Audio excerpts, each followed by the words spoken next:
কাইলৈ যদি আপোনাৰ কৰবালৈ যাব লগা থাকে বা ঘৰত কিবা দৰকাৰী সকাম থাকে তেতিয়াহলে আপুনি ৰাতিপুৱা এলাৰ্মতকৈ আগতে সাৰ পাব আপুনি ৰাতি এলাৰ্ম দিব কিন্তু সেই এলাৰ্ম বজাৰ আগতে আপুনি ৰাতিপুৱা সাৰ পাব কিয়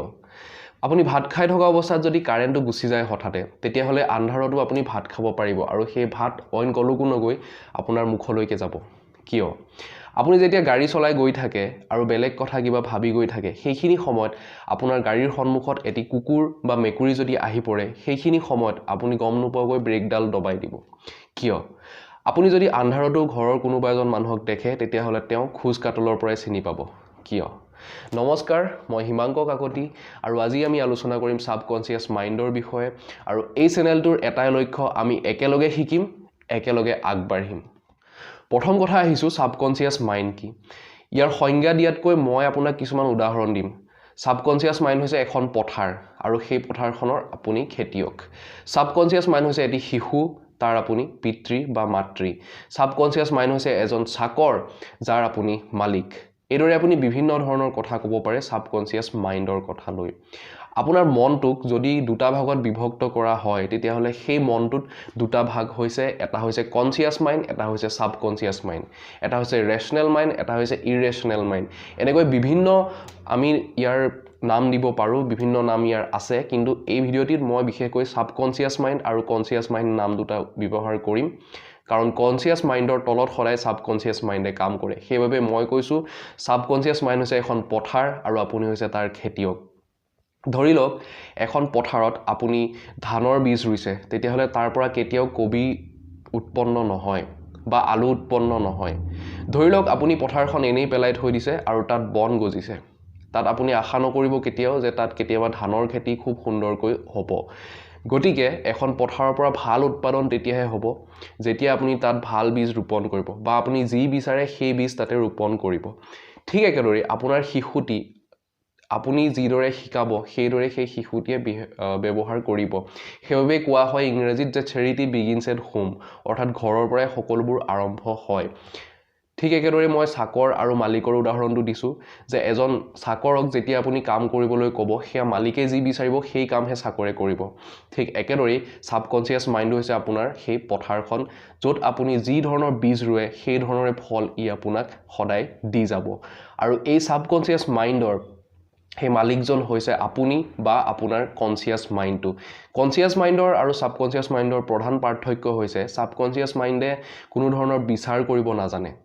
ঠিক যেনেকৈ পথাৰখনে নাজানে যে ইয়াত ধানৰ খেতি কৰিবলৈ বিচাৰিছে যে মই ইয়াৰ পৰা আলুৰ খেতি উলিয়াই দিওঁ সেই কথাটো পথাৰখনে কেতিয়াও বিচাৰ কৰিব নোৱাৰে সেই কথা বিচাৰ কৰিব খেতিয়কজনে ঠিক একেদৰে আপুনি কি ধৰণৰ চিন্তা কৰিব কোনটো চিন্তা কৰা উচিত কোনটো সঁচা কোনটো মিছা এই সকলোবোৰ কথা বিবেচনা কৰিব পৰাৰ শক্তি একমাত্ৰ কনসিয়াস মাইণ্ডৰ আছে হেতু সাবকনসিয়াস মাইণ্ডৰ কেতিয়াও নাই আৰু সাবকনসিয়াস মাইণ্ডৰ সেই কথা নাই বাবে কোনো ধৰণৰ বিচাৰ কৰিব নোৱাৰে বাবে আপুনি যি ধৰণৰ চিন্তা আপোনাৰ মনক সদায় যোগান ধৰিব ঠিক সেইদৰে সাবকনসিয়াস মাইণ্ডে সদায় কাম কৰি যাব এতিয়া প্ৰশ্নটো হৈছে যে মই এই সাবকনসিয়াস মাইণ্ডৰ কথা আপোনাৰ আগত কিয় কৈ আছো কাৰণ আমি সকলোৱে জীৱনত কিবা নহয় কিবা এটা কৰিব বিচাৰো আমি আগবাঢ়ি যাব বিচাৰো কিন্তু আমি আগবাঢ়ি যাব নোৱাৰো বহু সময়ত আমাৰ বাধা হয় আৰু তাতকৈ ডাঙৰ কথা আমি নিজেই নিজৰ বাবে বাধা হৈ পৰো আমাৰ কি হয় আমি যদি ভাবো আমি পঢ়িম তেতিয়াহলে আমাৰ টোপনি ধৰে যদি ভাবো ৰাতিপুৱা সোনকালে উঠিম অৱশেষত গৈ আমি সেইদিনাখনো দেৰিকৈ শুৱাৰ পৰা উঠো আমি যদি ভাবো আমি ভাত কেইটামান কমাই খাম কিন্তু পাছতো গৈ আমি ভাত কেইটামান বেছিকৈ খাবলগীয়া হয় কিহৰ কাৰণে হয় কাৰণ এই কামবোৰ আপুনি গোটেই জীৱন জুৰি কৰি আছে ক'বলৈ গ'লে যেটো সাবকনসিয়াস মাইণ্ড সেই সাবকনসিয়াস মাইণ্ডটো হৈছে এটা ষ্ট'ৰ হাউচৰ দৰে বা এটি গুদাম ঘৰ বুলি ক'ব পাৰে সেই ষ্ট'ৰ হাউচত সদায় আপোনাৰ ৰেকৰ্ডবিলাক তাতে থাকি যায় লিখি থোৱা হয় সেই ৰেকৰ্ডবিলাক পৰমতে আপোনাৰ সাবকনসিয়াস মাইণ্ডে সদায় কাম কৰে যেনে সৰুতে আপুনি যেতিয়া কিবা গৰম বস্তুত হাত দিছিলে তেতিয়া আপোনাৰ হাতখন পুৰিছিল তেতিয়া আপুনি হাতখন লগে লগে আঁতৰ কৰি আনিছিল বা আপোনাক আঁতৰাই আনিবলৈ কোৱা হৈছিল ঠিক একেদৰে এতিয়া আপোনাৰ যদি গৰম বস্তুত হাত পৰে বা হাতখন লাগি যায় ফটকে তেতিয়াহলে আপুনি বাৰে বাৰে আপোনাক কোনো আহি ক'ব নালাগে আনকি আপুনি নিজেও ক'ব নালাগে হাতখনে নিজে নিজে তাৰ পৰা গুচি আহিব ঠিক একেদৰে চকুত যদি বেছিকৈ পোহৰ পৰে তেতিয়াহলে চকুকেইটা নিজে নিজে জাপ খাই যাব গতিকে এইবোৰ কাম আমাৰ সদায় নিজাববীয়াকৈ হৈ থাকে আৰু তাতোকৈ ডাঙৰ কথাটো হৈছে আমি সদায় নিজক যিবোৰ কথা কৈ থাকো সেইবোৰ কথাৰ পৰা আমাৰ অভ্যাসবোৰ গঢ় লয় আপুনি সদায় নিজকে যি ধৰণে চাই আপুনি নিজকে যি ধৰণে আপুনি ভিজুৱেলাইজ কৰে সেই ধৰণে আপোনাৰ সাবকনসিয়াস মাইণ্ডে কাম কৰে বহুত ক্ষেত্ৰত দেখিব বহুত মানুহে কেতিয়াবা তেওঁলোকক সমাজে হাঁহে তেওঁলোকক বন্ধুবৰ্গই হাঁহে পিতৃ মাতৃও কেতিয়াবা হাঁহে যে তোৰ দ্বাৰা একো নহয় যে তই নোৱাৰ অমুকক চা তেতিয়া কি হয় তাৰ লগত আমাৰ কম্পেৰিজনটো আহি যায় আৰু সেই কম্পেৰিজনটো অহাৰ লগে লগে সেই মানুহজনৰ সাবকনসিয়াস মাইণ্ডত আহি যায় যে মই নোৱাৰো কৰিবলৈ আৰু তেতিয়া সেই সাবকনসিয়াস মাইণ্ডে সেই কথাটো বাৰে বাৰে খৰাই দি থাকে আৰু এতিয়া আমি কি কৰিব লাগিব সেই সাবকনসিয়াস মাইণ্ডৰ যিটো ষ্ট'ৰ হাউচ তাত যিবোৰ ৰেকৰ্ড লিখি থোৱা আছে আপোনাৰ বিষয়ে ভুলকৈ বা আপুনি নিজেই কেতিয়াবা লিখিছে সেইবোৰ আমি মচিব লাগিব আৰু মচি সেইবোৰ আঁতৰ কৰিব লাগিব যাতে আমি এটি সুস্থ সুন্দৰ সবল জীৱন যাপন কৰিব পাৰো এতিয়া এইবোৰ আমি কেনেকৈ আঁতৰিম তাৰ বাবে প্ৰধান 6টা যি টেকনিক আছে তাৰ প্ৰথমটো মই কৈছো হেতু হৈছে ভিজুৱেলাইজেশ্যন এইবোৰ কাম আমি সদায় কৰি থাকো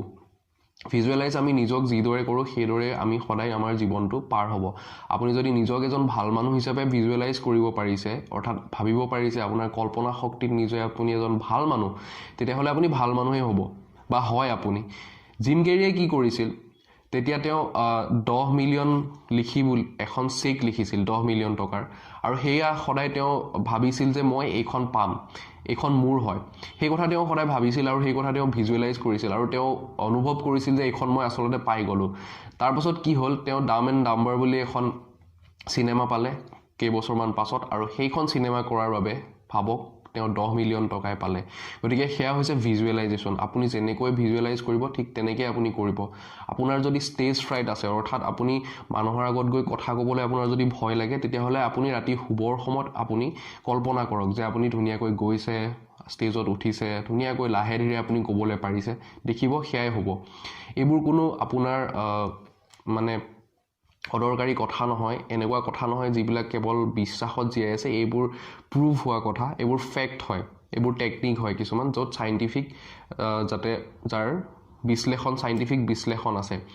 তাৰ পাছত আহিছো মেন্টেল মুভি মেথড ই প্ৰায় ভিজুৱেলাইজেশ্যনৰ নিচিনাই হয় কিন্তু মেন্টেল মুভি মেথডত আপুনি কি কৰা যদি আপুনি ভাবিছে যে আপোনাৰ পঢ়া শুনাৰ অভ্যাস নাই আৰু আপুনি ভাবিছে পঢ়া শুনাৰ অভ্যাস মই গঢ় দিম তেতিয়াহ'লে বা আপোনাৰ একেঠিৰে একেঠাইত বহি থকাৰ আপোনাৰ অভ্যাস নাই আপুনি ভাবিছে সেই কথা মই লাহে লাহে বঢ়াম মই ধৈৰ্য বঢ়াম তেতিয়াহ'লে আপুনি কি কৰিব লাগিব যে আপুনি কল্পনা কৰিব লাগিব নিজৰ মনতে আপুনি চাই থাকক এখন সিনেমাৰ দৰে যে আপুনি পঢ়ি আছে বহু সময় আপুনি গম নাপায় একো আপুনি বহি আছে খুব ধৈৰ্যৰে ঠিক তেনেকৈ আপুনি ভাবিব লাগিব তাৰ পাছত আহিছো বৌডুইন টেকনিক চাৰ্লছ বৌডুইন এজন তেওঁ সাইকিয়াট্ৰিষ্ট আছিল আৰু তাৰ উপৰি তেওঁ এজন প্ৰফেসৰ আছিল আপোনালোকে গুগলত সাৰ্চ কৰিলে তেওঁৰ বিষয়ে নিশ্চয়কৈ পাব আৰু তাতকৈ ডাঙৰ কথা হৈছে তেওঁ যিটো টেকনিক দি গৈছিল সেই টেকনিকটো হৈছে আপুনি যেতিয়া আপুনি সিলমিল টোপনিত থাকে অৰ্থাৎ আপোনাৰ টোপনি লাগিছে শুবৰ সময় হৈছে বা আপুনি শুৱাৰ পৰা উঠিছে তাৰপিছত আপোনাৰ বহুত ভাগৰুৱা লাগি আছে সেইখিনি সময়ত এই টেকনিকটো প্ৰয়োগ কৰা হয় সেইখিনি সময়ত কি হয় আপুনি কোনো ধৰণৰ গধুৰ চিন্তা কৰিব নোৱাৰে অৰ্থাৎ আপোনাৰ কনসিয়াস মাইণ্ডটো শুই থাকে কনসিয়াস মাইণ্ডে সঁচা মিছা এইবোৰ কোনো কথা সেইখিনি সময়ত ভাবিব নোৱাৰে আৰু সেইভাবে কি হয় যেহেতু সাবকনসিয়াস মাইণ্ডে ৰিয়েলিটি আৰু ইমাজিনেশ্যনৰ মাজৰ পাৰ্থক্যখিনি বুজি নাপায় সেইকাৰণে সেইখিনি সময়ত সাবকনসিয়াস মাইণ্ডক যদি আপোনাৰ বহুত বেছি দুখ চলি আছে কিবা সমস্যা চলি আছে তেতিয়াহ'লে আপুনি তাৰ উলুটাটো আপোনাৰ সাবকনসিয়াস মাইণ্ডক কওক যে মই বহুত মোৰ ভাল হৈ আছে মোৰ গোটেই জীৱনটো খুব সুন্দৰকৈ গৈ আছে সেই কথা আপুনি সাবকনসিয়াস মাইণ্ডক কৈ তাৰ দ্বাৰা এই কাম আপুনি কৰাব পাৰে তাৰ পাছত হৈছে থ্যাংক ইউ টেকনিক এটো হৈছে এটিটিউড অফ গ্ৰেটিটিউড আপোনাৰ লগত যিখিনি আছে সেইখিনিৰ বাবে আপুনি সদায় সন্তুষ্ট হৈ থাকক ভগৱানক সদায় ধন্যবাদ দিয়ক যে মোৰ লগত যিখিনি আছে তাক লৈ মই সুখী ভগৱান আপোনাক ধন্যবাদ ইমান সুন্দৰ এটা জীৱন দিয়াৰ বাবে হেতু হৈছে এটিটিউড অফ গ্ৰেটিটিউড আৰু থ্যাংক ইউ টেকনিক তাৰ পাছত আহিছো এফাৰ্মেশন টেকনিক এফাৰ্মেশন টেকনিকত কি কৰা হয় কিছুমান সিদ্ধান্ত লোৱা হয় অপৰা উইনফ্ৰী যিগৰাকী এতিয়া আমেৰিকাৰ আটাইতকৈ প্ৰভাৱশালী মহিলা বুলি যাক কোৱা হয় যি টিভিৰ হোষ্ট হয় তাৰ লগতে এক্ট্ৰেছো হয় তেওঁ কি কৰিছিল তেওঁৰ জীৱনটো আৰু শৈশৱটো বৰ কষ্টকৰ আছিল কিন্তু তেওঁ সদায় নিজকে দৃঢ় কৰিছিল যে যেনেকৈ নহওক মোক জীৱনটো খুব সুন্দৰ কৰিমেই মই আগবাঢ়ি যামেই সেই কথা অপৰা উইনফ্ৰীয়ে সদায় নিজৰ মাজত এফাৰ্মেশন লৈছিল সিদ্ধান্ত লৈছিল আৰু দৃঢ়তা লৈছিল তাক কৰিবৰ বাবে আৰু অপৰা উইনফ্ৰী চাওক আজি ক'ত আছে গতিকে আমি সদায় নিজকে কৈ থাকিব লাগিব যে মোৰ যদি কিবা আছে মই যদি য'ত আছো সেয়া যদি ভাল অৱস্থা নহয় তেতিয়াহ'লে তাৰ পৰা মই আগবাঢ়িমেই সেই এফাৰ্মেশনটো সদায় লাগিব শেষৰ টেকনিকটো হৈছে এফাৰ্মেশ্যন টেকনিক, যিটো মই ঘৰত প্ৰায় দেখি থাকোঁ মাৰ ক্ষেত্ৰত। বহুত ভাগৰ লাগিছে, বেমাৰ হৈ আছে, তাৰ পাছতো কাম কৰি থাকিব পাৰে। অৰ্থাৎ আপুনি কিবা এটা কাম যদি বহু সময় ধৰি কৰি আছে আৰু সেই কামটো আপুনি শেষ কৰিব লাগে, কিন্তু আপোনাৰ দেহাই নাটানে, আপোনাৰ ভাগৰ লাগিছে, সেই কথা আপোনাৰ মনে আপোনাক বাৰে বাৰে কৈ দিছে, আপুনি ভাগৰ অনুভৱ কৰিছে, কিন্তু তাৰ পাছতো আপুনি যদি এফাৰ্মেশ্যন লয় যে নাই মই কামটো শেষ কৰিমেই যেনেকৈ নহওক, তেতিয়াহ'লে মনৰ শক্তি আৰু বাঢ়ি যায়। সেই কথাটো হৈছে এফাৰ্মেশ্যন মেথড। আপুনি ধৰি লওক পঢ়িবলৈ বহিছে, আপোনাৰ টোপনি লাগিছে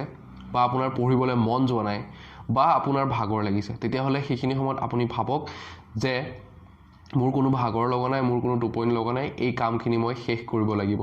আৰু এইবোৰ কথা কোনো ধৰণৰ ৰকেট ছায়েন্স নহয়, এইবোৰ কথা আমি সদায় নিজে ব্যৱহাৰ কৰি আহিছোঁ। কিন্তু এই কথা মই নিজে নাজানিছিলোঁ এই কিতাপখন পঢ়াৰ আগতে যে এইবোৰৰ কথাৰ মাজতো কিবা বিজ্ঞান সোমাই থাকিব পাৰে। নিশ্চয়কৈ এইবিলাকৰ মাজতো বিজ্ঞান সোমাই আছে, আমি সদায় ব্যৱহাৰ কৰি থাকোঁ। আৰু এই আপোনাৰ যি ষ্ট'ৰ হাউচ ছাবকনচিয়াছ মাইণ্ড, সেই ছাবকনচিয়াছ মাইণ্ডটো আপুনি কেনেকৈ সজাব সেই কথাৰ ওপৰত আপোনাৰ নিৰ্ভৰ কৰিব জীৱনটো। ঠিক যেনেকৈ ড্ৰয়িং ৰুমত আমি ড্ৰয়িং ৰুমটো যিমান সুন্দৰকৈ সজাম, ঠিক সিমান সুন্দৰ দেখিব আনে বা আমি নিজে বা তাত থাকি আমি সিমান ভাল পাম। ঠিক একেদৰে আপুনি ছাবকনচিয়াছ মাইণ্ডটো যিমান সুন্দৰকৈ সজাব, সিমান সুন্দৰ হ'ব আপোনাৰ জীৱনটো, আনে দেখিও ভাল পাব, আপোনাৰ নিজৰো ভাল লাগিব। একেদৰে আপুনি সেই ছাবকনচিয়াছ মাইণ্ডটো যদি সদায় লেতেৰা কৰি থৈ দিয়ে আৰু সেই চিন্তাবোৰ, আপুনি যিবোৰ চিন্তা কৰিছে সেই চিন্তাবোৰৰ যদি আপুনি কেয়াৰ নলয়, আপুনি যদি নাচায় যে আপুনি সঁচা পজিটিভ কথা চিন্তা কৰিছে নে আপুনি নেগেটিভ কথা চিন্তা কৰিছে, তেতিয়াহ'লে সেই ছাবকনচিয়াছ মাইণ্ড সদায় নেগেটিভ হৈ যাব, যিটো লেতেৰা হ'ব, যিটো আপোনাৰ নিজৰো ভাল নলগা হ'ব। এই কথাখিনি মই ডক্টৰ জোচেফ মাৰ্ফিৰ the power of your subconscious mind এই কিতাপখনৰ পৰা ক'লোঁ। বিতংভাৱে জানিবলৈ আপোনালোকে এই কিতাপখন কিনিব পাৰে আৰু তাৰ লিংকটো মই নিশ্চয়কৈ তলত দি দিম, এমেজনৰ লিংকটো, তাৰ পৰাও আপোনালোকে কিনিব পাৰে। খুব ভাল কিতাপ, পঢ়িলে আপুনি নিশ্চয়কৈ বহুত বেছি সাহস পাব আৰু বহুত কথা জানিব পাৰিব, নজনা কথা। গতিকে take care of your subconscious mind, জীৱনটোত আগবাঢ়ি যাওক। আৰু এই চেনেলটোৰ লক্ষ্য সদায় একেই, আমি সদায় একেলগে শিকিম, একেলগে আগবাঢ়িম। আপোনাৰ জীৱনটো বহুত সুন্দৰ হওক। যদি কথাখিনি ভাল পালে তেতিয়াহ'লে আপুনি পৰিয়াল, বন্ধুবৰ্গ সকলোৰে সৈতে শ্বেয়াৰ কৰিব পাৰে। লগতে ছাবস্ক্ৰাইব কৰি থ'বলৈও নাপাহৰিব। মই অনুপ্ৰাণিত হৈ ৰ'ম। বহুত বহুত ধন্যবাদ।